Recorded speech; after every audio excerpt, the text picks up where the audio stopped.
कभी सोचकर देखा है कि एक नई चमचमाती सड़क सिर्फ शहर का नक्शा ही नहीं बल्कि किसी की प्रॉपर्टी की कीमत भी कैसे बदल सकती है? देखिए, एक्सप्रेसवे सिर्फ गाड़ियों की रफ्तार नहीं बढ़ाते, वो अपने साथ लेकर आते हैं डेवलपमेंट की एक ऐसी लहर जो पूरे के पूरे नए रिहायशी और कमर्शियल हब खड़े कर देती है। ये निवेश के जबरदस्त मौके तो बनाते हैं, लेकिन इनमें कुछ छिपे हुए खतरे भी होते हैं। तो आज हम इन्हीं मौकों को पहचानने और उन खतरों से बचने का एक पूरा फ्रेमवर्क समझने वाले हैं। तो ये इंफ्रास्ट्रक्चर बेस्ड इन्वेस्टमेंट आखिर है क्या चीज? बहुत सीधी सी बात है। इसका मतलब है उन प्रॉपर्टीज में पैसा लगाना जिनकी कीमत सरकार के बनाए नए प्रोजेक्ट्स की वजह से बढ़ने वाली है। सोचिए, एक इलाका जो शहर से 3 घंटे दूर था, अब एक्सप्रेसवे की वजह से सिर्फ 1 घंटे की दूरी पर है। क्या होगा वहां? जाहिर है जमीन की कीमतें रॉकेट की तरह ऊपर जाएंगी। एक्सप्रेसवे यही काम करते हैं, लेकिन एक बहुत बड़े लेवल पर। वो दूर दराज के इलाकों को शहर के दिल से जोड़ देते हैं। तो चलिए एक नजर डालते हैं कि आज हम क्या क्या कवर करने वाले हैं। सबसे पहले समझेंगे कि एक्सप्रेसवे से वैल्यू आखिर बनती कैसे है। फिर देखेंगे कि निवेश के कौन कौन से ऑप्शंस होते हैं। इसके बाद बात करेंगे सबसे जरूरी चीज, टाइमिंग की, यानी सही मौका कौन सा है। फिर उन गड्ढों को समझेंगे जिनसे बचना जरूरी है। और आखिर में एक इन्वेस्टर के तौर पर एक चेकलिस्ट जो हमेशा काम आएगी।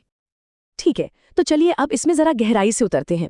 ये समझना सबसे जरूरी है कि एक सड़क बनने से प्रॉपर्टी की कीमतें बढ़ कैसे जाती हैं। ये कोई जादू नहीं है, इसके पीछे एक पूरी साइंस काम करती है। एक पूरा इकोनॉमिक साइकिल चलता है जो कई सालों तक असर दिखाता है।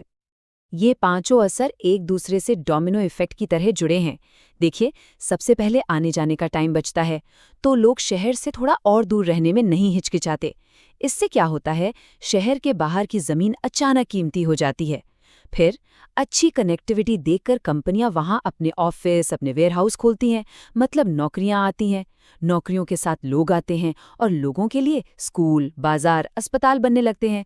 और जब ये सब हो रहा होता है तो बड़े बड़े डेवलपर्स की नज़र उस इलाके पर पड़ती है। हाँ, लेकिन एक बात ध्यान में रखनी है, ये सब रातों रात नहीं होता। इस पूरे प्रोसेस में 3 से 10 साल तक लग सकते हैं। तो मान लीजिए पैसा है और इन्वेस्ट करना है, लेकिन सवाल ये है कि एक्सप्रेसवे के पास खरीदें तो क्या खरीदें?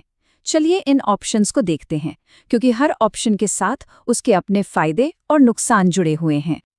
देखिए, यहाँ कोई one size fits all formula नहीं है।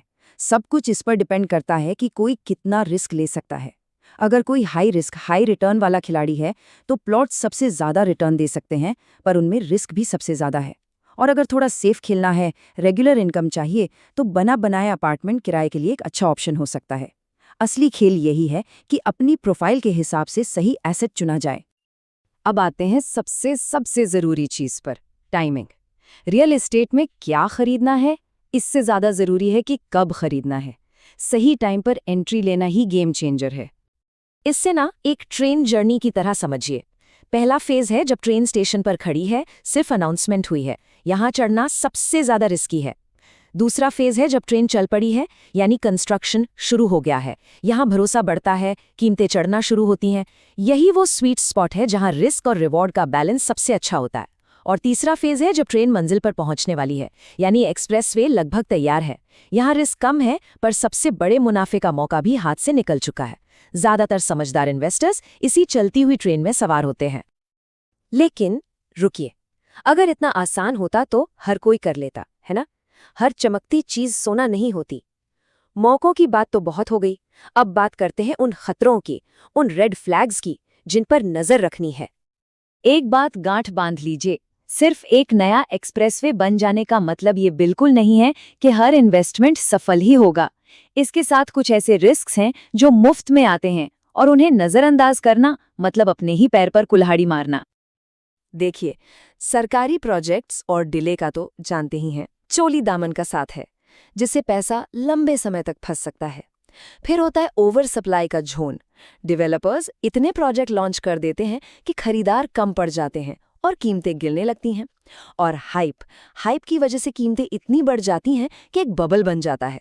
और सबसे बड़ी दिक्कत, सड़क तो चमक रही है, पर घर में न पानी है न बिजली। ये बुनियादी सुविधाएं सालों बाद पहुंचती हैं। तो सवाल ये है कि इन सब जालों से बचे कैसे? जवाब एक ही है, अपना होमवर्क, अपनी ड्यू डिलिजेंस अच्छी तरह से करनी होगी। तो चलिए अब आते हैं इस सेशन के सबसे प्रैक्टिकल हिस्से पर, एक ऐसी चेकलिस्ट जो एक बेहतर और सुरक्षित निवेश का फैसला लेने में काम आएगी। कहीं भी पैसा डालने से पहले ये सवाल अपने आप से ज़रूर पूछें, प्रोजेक्ट की ऑफिशियल डेडलाइन क्या है, उस इलाके में प्रॉपर्टी की डिमांड आएगी कहाँ से, जॉब से, एयरपोर्ट से, इंडस्ट्री से, आपकी प्रॉपर्टी एक्सप्रेसवे के एंट्री एग्जिट पॉइंट से कितनी पास है, उस एरिया में और कितने फ्लैट्स या प्लॉट्स बिक रहे हैं, और क्या वहाँ पानी बिजली जैसी बुनियादी सुविधाएं अभी मौजूद हैं। जब तक इन सब सवालों के पक्के जवाब न मिल जाए, एक पैसा मत लगाइए। होमवर्क का अगला हिस्सा है फाइनेंशियल और लीगल चेक। एक स्ट्रेस टेस्ट कीजिए। सोचिए अगर कल को मार्केट खराब हो गया, होम लोन की ब्याज दरें बढ़ गईं, तो क्या आप टिक पाएंगे? और हाँ, एग्जिट स्ट्रैटेजी, मतलब 5 साल बाद इसे खरीदेगा कौन, कोई रहने वाला परिवार या कोई दूसरा इन्वेस्टर, ये बिल्कुल साफ होना चाहिए। और सबसे ज़रूरी, लीगल चेक। प्रॉपर्टी के कागजात किसी अच्छे वकील को दिखाए बिना आगे मत बढ़िए। तो इस पूरी चर्चा का सार क्या है? देखिए, एक्सप्रेसवे में दम है, वो यकीनन प्रॉपर्टी के नक्शे को बदल सकते हैं, लेकिन ये कोई लॉटरी का टिकट नहीं है। असली जीत किस्मत या सट्टेबाजी से नहीं, बल्कि गहरी रिसर्च, सावधानी से की गई प्लानिंग और सब्र से मिलती है।